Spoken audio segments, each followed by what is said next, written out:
for us, please? Okay, go for it.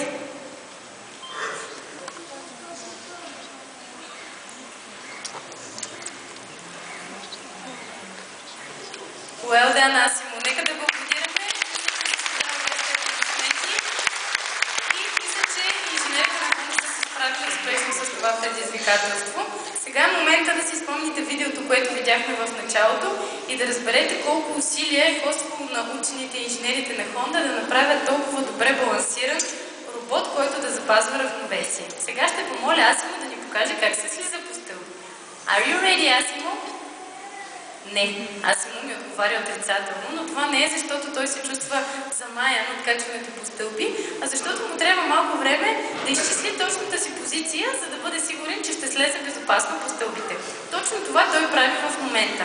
Благодарение на инфрачервените си сензори, Асимо разпознава маркировките по стълбите и сега ще ни покаже как се слиза.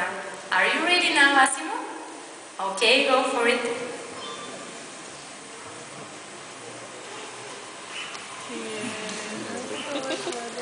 Yeah.